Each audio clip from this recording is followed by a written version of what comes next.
Tentunya kita sebagaimana kita sadari kita manusia yang tidak luput dari dosa. Rasulullah telah mengatakan kullu bani Adam khata' wa khairul khata'ina tawwabun. Bahwasanya seluruh anak Adam khata'. Khata' itu sifat mubalaghah yang maknanya selalu berdosa, selalu berdosa. Rasulullah tidak mengatakan kullu bani Adam mukhti atau khati'. Rasulullah mengatakan khata' yaitu selalu melakukan dosa.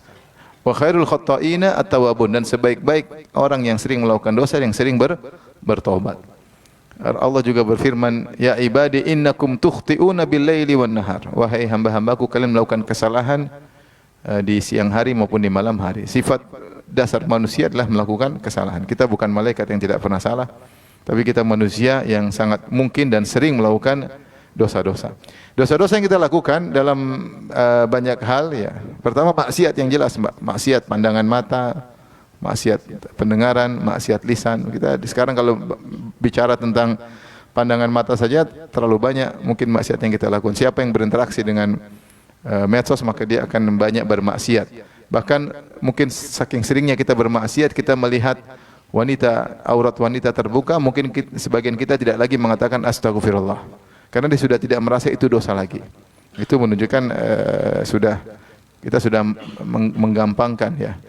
Saya khawatir itu termasuk ciri-ciri munafik ya. Munafik kata disebut dalam Ibnu Mas'ud, amal munafik ra'a dzambahu kadzubabin marra ala anfihi faqala hakadha, atau perkataan sahabat ya. Adapun orang munafik melihat dosanya seperti seekor lalat yang lewat di hidungnya kemudian dia tepis, selesai. Dia tidak menganggap suatu hal yang besar.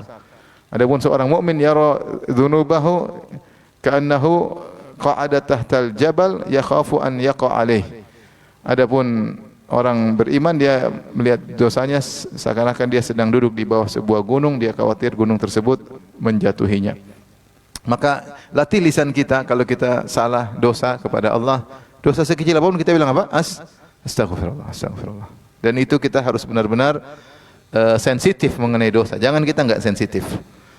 Kalau kita gerakkan signal kita untuk mengenali dosa, insyaallah kita sensitif. Karena kita telah dipasang oleh Allah Subhanahu wa taala salah satu signal yang disebut dengan nafsul lawamah. Kata Allah, la uqsimu bi yaumil qiyamah wa la uqsimu bin nafsil lawamah.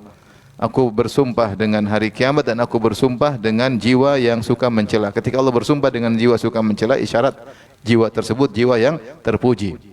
Ya, jiwa kita ini ada tiga, ada jiwa ammarah bisu yang menyuruh kepada keburukan, ini yang jelek, dan ada yang suka mencela kalau kita melakukan maksiat dia cela kita, dan ada yang indah adalah nafsul mutmainnah, jiwa yang tenang ketika beriman maka dia menjadi jiwa yang tenang. Di antara sifat jiwa kita adalah nafsul lawamah. Ini seakan-akan fitrah yang Allah pasang sehingga ada signal. Kalau kita sering sensitifkan signal ini, maka kita sering akan ditegur. Orang gampangannya, orang kalau melakukan maksiat pasti ada deg-degan. Iya atau tidak? Iya, mau tidak. Misalnya mau chatting sama istri orang, deg-degan enggak? Deg-degan. Deg-degan. Tapi ketika kita tidak sambut signal tersebut, chattingan gua masih deg-degan. Chattingan ketiga deg-degan mulai kurang. Chattingan keempat deg-degan hilang. Chattingan kelima kalau enggak chattingan malah deg-degan. Nah, itu signal udah mati. Signal udah mati. Nah, kalau kita sensitifkan signal tersebut, kita sering istighfar, astagfirullah, kenapa saya begini? Istighfar, saya kenapa begini? Ini contoh. Tidak usah sampai masalah seorang riya. Ketika orang berbicara, dia telah melihat dirinya membanggakan dirinya. Dia sadar sebenarnya kenapa kok lagi, tapi dia asik. Atau ketika dia beramal soleh, dia riya, dia pamer, dia tahu ketika dia riya, biasanya signal kasih tahu ini riya nih. Tapi dia cuek. Kalau dia cuek, sudah dia akan bablas riya dan dia tidak sadar bahwasanya dia riya, akhirnya dia menganggap itu biasa. Tapi kalau dia signalnya bunyi, dia sensitif, oh ya ini benar, ini enggak benar, saya harus berhenti. Nah, signal itu akan berfungsi terus. Itu karunia dari Allah Subhanahu wa taala, nafsu al-lawamah. Makanya di antara yang menakjubkan, saya kemarin baca tentang biografi Imam Ahmad, kalau enggak salah Yahya bin Ma'in mengatakan, kami telah bersahabat dengan Imam Ahmad 50 tahun, kalau tidak salah saya lupa ya, sekitar gitu. Dan dia tidak pernah membanggakan dirinya sekalipun. Tidak pernah membanggakan dirinya sekalipun. Luar biasa ya. Kalau kita sedikit-sedikit, siapa dulu dong gua ya. Dulu gua lu. Kadang kita bangga dengan punya ini, sedikit bangga, ini bangga. Belum tahu siapa saya, belum tahu siapa. Kamu tahu saya orang siapa? Saya dari suku mana? Ya. Dari Bani Adam. Jadi kita apa saja kita sering. Imam Muhammad enggak pernah. Kalau kita aktifkan signal kita, kita mungkin ini kayaknya saya ngomong kayak ada angkuh nih, berhenti. Kita salah. Atau terkadang signal itu muncul belakangan. Sudah kita lewati, ya Allah tadi kenapa saya harus begitu? Astagfirullah. Astagfirullah. Ya. Ya. Astagfirullah. Ya. Itu bisa menimpa siapa saja. Oleh karena kapan kita merasa dosa, segera kita istighfar. Kalau tidak kita lakukan itu, nanti signal kita melemah. Sehingga sensitif kita terhadap dosa berkurang. Itu musibah. Saya contohkan tadi, kalau kita ada lagi buka HP atau ada cewek lewat, ya kita astagfirullah ya. Kecuali istri kita pelototi, tidak apa-apa. Kalau akhwat yang makhluk halus yang lewat, gimana? Ya. Jangan kita nikmati, kalau kita istighfar. Mungkin orang terjatuh dalam kesalahan, tapi yang penting apa? Istighfar. Ini maksiat banyak, belum kita maksiat hati, merendahkan orang, suudzon sama orang, meremehkan orang. Banyak sekali ya. Maksiat telinga, kita dengar gibah, namimah, musik-musik dan macam-macam. Ya. Itu maksiat. Belum kita terkait dengan hak orang lain, mungkin kita kurang. Artinya belum kita tidak pandai bersyukur, ya. Kita kurang pandai bersyukur. Makanya Rasulullah SAW kalau keluar dari toilet atau dari qada'il hajah, Rasulullah mengatakan ghufranaka, ya Allah ampunanmu. Sebenarnya mengatakan karena untuk mensyukuri nikmat Allah tidak mudah. Itu di antara dosa kita, itu kita tidak mampu untuk mensyukuri nikmat Allah. Karena setiap nikmat ada tanggung jawabnya. Setiap nikmat yang kita rasakan akan ditanya oleh Allah. Kita tidak mampu untuk menjawab seluruh nikmat.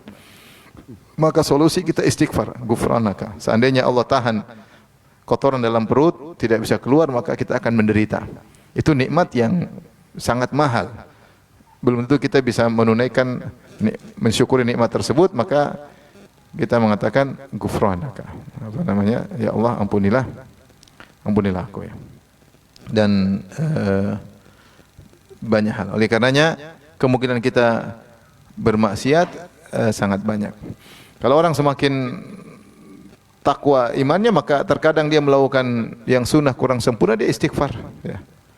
Makanya Rasulullah SAW setelah salat apa yang dibaca? Astagfirullah, astagfirullah, astagfirullah. Syarat bahwasanya kita salat tidak sempurna. Ya Allah, aku tidak mampu mensyukurimu dengan salat. Salat bentuk syukur, tapi kita tidak mampu menjalankan salat yang sebagaimana mestinya. Demikian para orang-orang soleh ketika mereka salat malam, kata Allah, bil asharihum yastaghfirun. Di waktu sahur mereka istighfar. Mereka istighfar bukan habis maksiat. Mereka istighfar bukan habis nonton bola jam 2 malam, bukan. Mereka istighfar habis salat malam. Di siang hari mereka bersedekah, berinfak.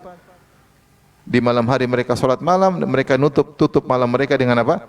Astaghfirullah. Wabil ashari mustaghfir wal mustaghfirina bil ashar. Orang yang beristighfar di waktu sahur ya. Jadi semakin orang yang semakin bertakwa kepada Allah, semakin mengakui keagungan Allah, dia semakin mudah untuk istighfar karena dia tahu banyak kekurangan yang dia lakukan dalam menjalankan kewajiban-kewajiban. Masih banyak kekurangan, dia mengakui ketidakmampuannya. Taib. Oleh karenanya istighfar adalah ibadah ya. Dan di antara ibadah yang penting terkait dengan istighfar adalah al-i'tirafu bidzam, mengakui dosa, mengakui dosa. Mengakui dosa. Kita istighfar, kita mengakui dosa.